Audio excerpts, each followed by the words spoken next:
योगी कल अयोध्या में थे, आज सुबह अपने गोरखपुर मठ में और थोड़ी देर में अखिलेश यादव के गढ़ मैनपुरी के करहल में रैली करेंगे।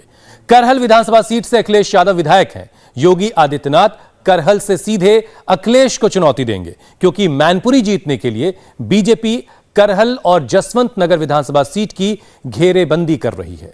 सीएम योगी एक साथ 3 मोर्चे की रणनीति पर काम कर रहे हैं। गुजरात में सीएम योगी ताबड़तोड़ रैलियां भी कर रहे हैं, तो यूपी में हो रहे 3 उपचुनाव पर भी उनका फोकस लगातार बना हुआ है।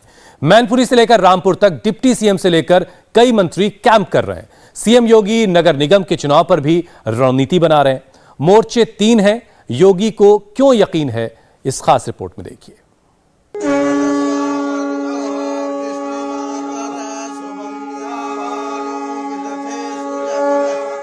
40 दिन में 4 बार अयोध्या आ चुके हैं सीएम योगी आदित्यनाथ। इसी से अंदाजा लगा सकते हैं कि अयोध्या योगी आदित्यनाथ के लिए कितनी अहम है।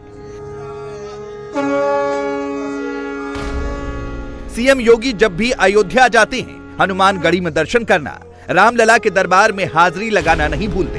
अयोध्या में योगी आध्यात्म के साथ साथ विकास की भी बात कर रहे हैं। सीएम योगी जब भी अयोध्या आते हैं, अयोध्या के लिए विकास का खजाना लेकर आते हैं। ये बहुत ही कम निवेश पर पैकर्स एंड मूवर्स बिजनेस शुरू करके महीने का 5 लाख कमाते हैं। इनसे सीखना है तो फ्रीडम ऐप को अभी डाउनलोड कीजिए। सीएम योगी ने जीआईसी मैदान में पीएम आवास लाभार्थियों को चाबी सौंपी। पीएम किसान निधि लाभार्थियों को प्रमाण पत्र दिए। योगी ने मुख्यमंत्री स्वरोजगार योजना के लाभार्थियों को भी चेक दिया। सीएम योगी आदित्यनाथ ने 1056 करोड़ की 46 परियोजनाओं का शिलान्यास भी किया। इसके साथ ही योगी आदित्यनाथ ने अधिकारियों के साथ अयोध्या के विकास पर चर्चा की। इस दौरान अयोध्या के विधायक सांसद लल्लू सिंह भी मौजूद रहे। योगी आदित्यनाथ ने राम मंदिर निर्माण की प्रगति की भी रिपोर्ट ली। अधिकारियों कर्मचारियों से बात की, क्योंकि 2024 के लोकसभा चुनाव से पहले मंदिर निर्माण का काम पूरा करने का टारगेट है। देश के यशस्वी प्रधानमंत्री मोदी जी के नेतृत्व में आज अयोध्या में भगवान श्री राम के भव्य मंदिर के निर्माण का कार्य प्रारंभ हो चुका है और इसलिए दुनिया की सबसे सुंदरतम नगरी के रूप में अयोध्या को बनाना, इस उद्देश्य से आज प्रातः काल से मैं, मेरे सहयोगी मंत्री, जनप्रतिनिधि और 12 विभागों के वरिष्ठ अधिकारीगण सुबह से ही इन सब कार्यों को लेकर के अयोध्या में बैठ करके विभिन्न योजनाओं का मौका मुआयना कर रहे हैं। विभिन्न स्थलों पर जाकर के कार्य की प्रोग्रेस को भी देख रहे हैं और उन कार्यों को समयबद्ध ढंग से आगे बढ़ा करके कैसे अयोध्या को दुनिया की सुंदरतम नगरी के रूप में स्थापित किया जाए, इस पर कार्य कर रहे हैं। मुझे बताते हुए प्रसन्नता है, अकेले अयोध्या में 30,000 करोड़ रुपए की परियोजनाएं केंद्र और राज्य सरकार की डबल इंजन की भारतीय जनता पार्टी सरकार के द्वारा वर्तमान में स्वीकृत की गई है। एक नए अयोध्या के रूप में स्थापित करने, जनता की बुनियादी सुविधाओं को आगे बढ़ाने, और अगर दुनिया आगे बढ़ रही है तो हमारी अयोध्या भी पीछे नहीं रहेगी। हम आध्यात्मिक और सांस्कृतिक रूप से तो आगे बढ़ेंगे ही, भौतिक विकास के भी नित नए प्रतिमान स्थापित करेंगे। 2024 के लोकसभा चुनाव में अयोध्या केंद्र में होगा। बीजेपी विपक्षी पार्टियों पर अयोध्या के मुद्दे पर प्रहार करेगी, ठीक उसी तरह से जैसे सीएम योगी ने अखिलेश सरकार पर किया। अयोध्या के लोगों को 2017 की अयोध्या की याद दिलाई और आज की अयोध्या की बात बताई। साथ में ये भी बताया कि आने वाले सालों में अयोध्या कैसी होगी। अयोध्या के विकास के कार्य के लिए अब तक जो सहयोग अयोध्या वासियों ने दिया है वो अभिनंदनीय है। हर मार्ग 2 लेन से 4 लेन, 4 लेन से 6 लेन, 6 लेन से 8 लेन बनाने की कार्रवाई हो रही है। हो सकता है कि मार्ग निर्माण के समय कुछ व्यापारियों को हटना पड़े, लेकिन मैं आपको आश्वासन देने के लिए आया हूं, हर व्यापारी का पुनर्वास भी करेंगे और उसको कंपनसेशन भी दिलाएंगे। कोई उनके साथ शोषण नहीं कर पाएगा, कोई उनका शोषण नहीं कर पाएगा। लेकिन मैं आपको आश्वस्त करता हूं कि भाइयों बहनों, जो ये पुनर्वास का कार्य होगा हो सकता है 1 महीना, 2 महीना, 4 महीना लगेगा, लेकिन आप देखना ये 4 महीने का विश्राम आपको जब एक सुरक्षित पुनर्वास की सुविधा से जोड़ेगा, आपका बिजनेस कई गुना बढ़ेगा। क्योंकि आने वाले समय में अयोध्या के अंदर जिस रूप में यात्रियों की संख्या बढ़ने जा रही है, पर्यटकों की संख्या बढ़ने जा रही है, वह एक नए अयोध्या के रूप में लाखों नौजवानों को नौकरी और रोजगार के साथ जोड़ने, व्यापारी और उद्यमियों को अपने व्यापार को आगे बढ़ाने और जीवन के प्रत्येक क्षेत्र में आगे बढ़ाने का कार्य हो रहा है। योगी आदित्यनाथ अयोध्या में विकास के साथ लोगों का विश्वास भी जीतना चाहते हैं, क्योंकि योगी आदित्यनाथ की तैयारी और तेवर दोनों से विरोधी परेशान रहते हैं। अयोध्या में योगी आदित्यनाथ भले हैं, लेकिन इसका असर यूपी के मैनपुरी के साथ साथ गुजरात तक भी हो रहा है। सीएम योगी आदित्यनाथ एक साथ 3 मोर्चे पर लड़ाई लड़ रहे हैं। गुजरात में विधानसभा चुनाव हो रहा है। योगी आदित्यनाथ अब तक गुजरात में 15 रैलियों को संबोधित कर चुके हैं, तो वहीं यूपी में 3 उपचुनाव हो रहे हैं, उस पर भी योगी आदित्यनाथ का फोकस है। मैनपुरी में दोनों डिप्टी सीएम कैंप कर रहे हैं। प्रदेश अध्यक्ष मैनपुरी से लेकर रामपुर के लिए रणनीति बना रहे हैं। हर तबके को जोड़ने के लिए बीजेपी रणनीति बना रही है, तो वहीं यूपी में होने वाले नगर निगम की तैयारियों के लिए भी बीजेपी अभी से जुट गई है।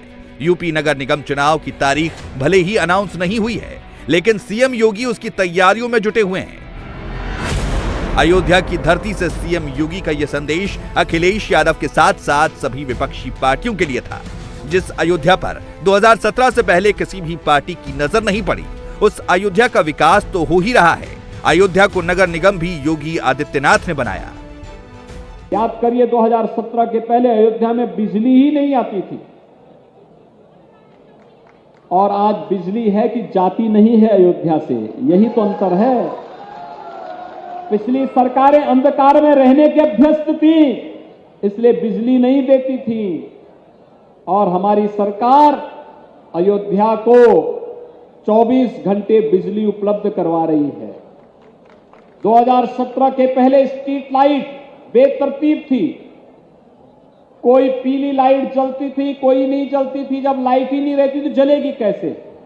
आज एलईडी स्ट्रीट लाइट से पूरी अयोध्या जगमगा रही है। अयोध्या को नगर निगम बनाने का काम ये डबल इंजन सरकार ने किया है।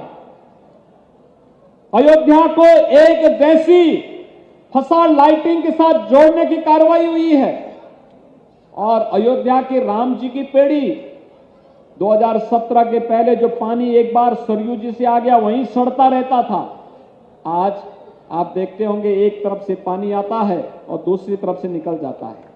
कोई भी जाए ऐसे एहसास होता है राम जी की पेड़ी में स्नान करने का, जैसे हरिद्वार के हर जी की पेड़ी में कोई स्नान कर रहा हो, गंगा जी में हर जी की पेड़ी हरिद्वार में स्नान कर रहा हो।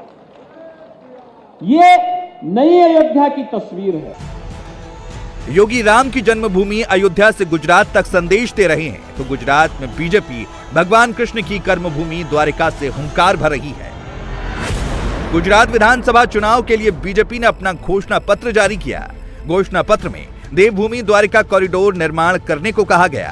द्वारिका में दुनिया की सबसे ऊंची श्री कृष्ण प्रतिमा, भगवत गीता क्षेत्र और द्वारिका में खोए हुए शहर के लिए एक दर्शन दीर्घा होगी। योगी आदित्यनाथ जब गुजरात पहुंचे थे तो मथुरा और द्वारिका का संबंध बताया था, क्योंकि सीएम योगी बार बार कह चुके हैं कि काशी की तर्ज पर मथुरा में भी कॉरिडोर बनेगा।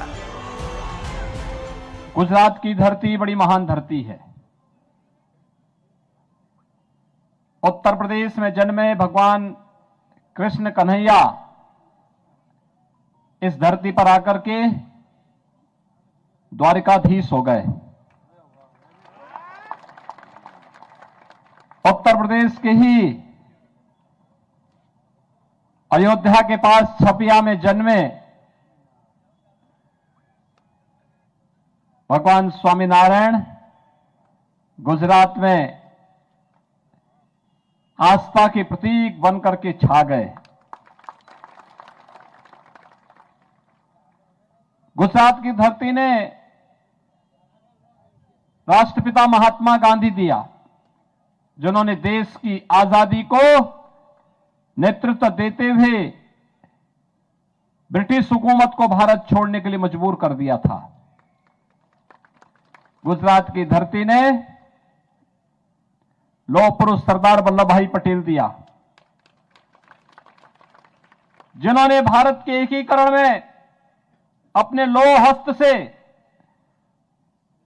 पूरे भारत के एकीकरण का बीड़ा अपने हाथों में लिया और वर्तमान भारत को बनाने में अपना योगदान दिया। और गुजरात की धरती को इस सौभाग्य प्राप्त है कि आज भारत के लोकप्रिय प्रधानमंत्री, दुनिया के सबसे लोकप्रिय नेता श्री नरेंद्र भाई मोदी गुजरात की ही माटी ने भारत को दिया है। गुजरात में जहां विधानसभा जीतने के लिए सभी बड़े नेता कैंप कर रहे हैं, रैली कर रहे हैं, वहीं यूपी में सीएम योगी ने मैनपुरी, खतौली और रामपुर सीट पर हो रहे उपचुनाव के लिए घेराबंदी करनी शुरू कर दी है। जय श्री राम, जय जय श्री राम। बीजेपी का सबसे ज्यादा फोकस मैनपुरी लोकसभा सीट पर है। यहां डिप्टी सीएम ब्रजेश पाठक और डिप्टी सीएम केशव प्रसाद मौर्य लगातार रैली कर रहे हैं। मैनपुरी में बीजेपी के प्रदेश अध्यक्ष से लेकर प्रदेश के कई बड़े नेता गली गली घर घर जाकर वोट मांग रहे हैं।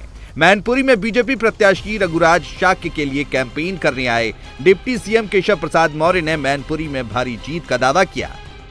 मुलायम सिंह जी कहते थे कि हम भाजपा को आशीर्वाद देते हैं, मोदी जी को आशीर्वाद देते हैं, कमल के फूल को आशीर्वाद देते हैं, और जो उन्होंने कहा उसके आधार पर हमको सफलता का रास्ता भी मिला। आज आदरणीय मुलायम सिंह जी नहीं, उनको श्रद्धांजलि अर्पित करते हैं और समाजवादी पार्टी का बोरिया बिस्तर बांध करके मैनपुरी की जनता से मैनपुरी को सपा से मुक्त कराने का अपील। पन्ना समिति फॉर्मूले से बीजेपी लड़ने जा रही है चुनाव, क्या लगता है कितनी सफलता मिलेगी? सफलता ऐतिहासिक मिलेगी। मैनपुरी एक तरह से जेल का ताला जैसे बंद करके सपाइयों ने रखा था, वो जेल का ताला टूटा। अखिलेश यादव भी मैनपुरी के चुनाव को हल्के में नहीं ले रहे हैं। अखिलेश यादव रैलियों के साथ साथ छोटी छोटी सभाएं कर रही हैं, तो डिंपल यादव घर घर जाकर वोट मांग रही हैं, लोगों से आशीर्वाद मांग रही हैं।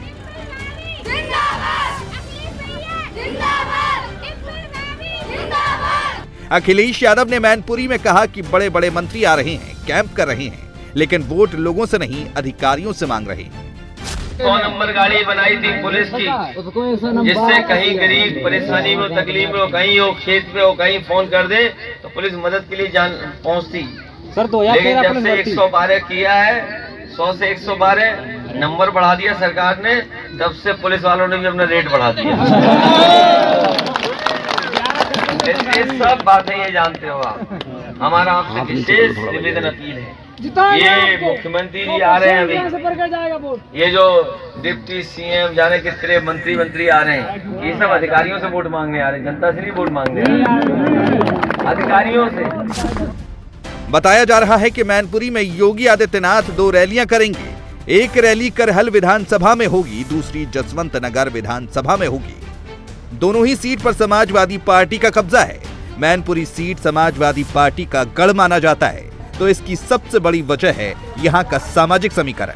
इस सीट पर सबसे ज्यादा वोट यादव समाज का है, जो करीब 4.5 लाख है। अगर आप बीजेपी का सामुदायिक समीकरण देखें तो बीजेपी ने यादवों और मुसलमानों को छोड़कर हर जाति को जोड़ने का प्लान बनाया है। मैनपुरी का दूसरा सबसे बड़ा वोटर ब्लॉक शाक्य है, तो वो उसका उम्मीदवार है। अब जो 6 मंत्री मैनपुरी के इंचार्ज बनाए गए, उन्हें देखिए, उनकी जाति देखिए, जाति का आंकड़ा देखिए। मैनपुरी से विधायक ठाकुर जयवीर सिंह, जिनके वोट हैं 2.5 लाख। असीम अरुण दलित समुदाय से आते हैं, जिनके 1.5 लाख वोट हैं। प्रतिभा शुक्ला ब्राह्मण वोटों को मैनेज करेंगी, जो करीब 1.25 लाख हैं। कल्याण सिंह के पोते संदीप सिंह 1 लाख लोध वोटों को संभालेंगे। अजीत पाल गड़रिया समुदाय से आते हैं, करीब 1 लाख वोट उनके भी हैं। राकेश सचान कुर्मी समुदाय से आते हैं और उनके जिम्मे भी इतने ही वोट हैं। ये बहुत ही कम निवेश पर पैकर्स एंड मूवर्स बिजनेस शुरू करके महीने का 5 लाख कमाते हैं। इनसे सीखना है तो फ्रीडम ऐप को अभी डाउनलोड कीजिए। मैनपुरी लोकसभा क्षेत्र में गांव-गांव में जाकर के जनसंपर्क हो रहा है, सम्मानित नागरिकों से बातचीत हो रही है और ऐसा अनुभव हो रहा है कि जिस प्रकार पूर्व के चुनाव में गड़बड़ियां की गई, गरीब लोगों को खासकर वोट नहीं जाने दिया गया और उनके वोट को जाकर के किसी और ने डाल दिया, ऐसी साइलेंट बूथ कैप्चरिंग की व्यवस्था यहाँ पे थी।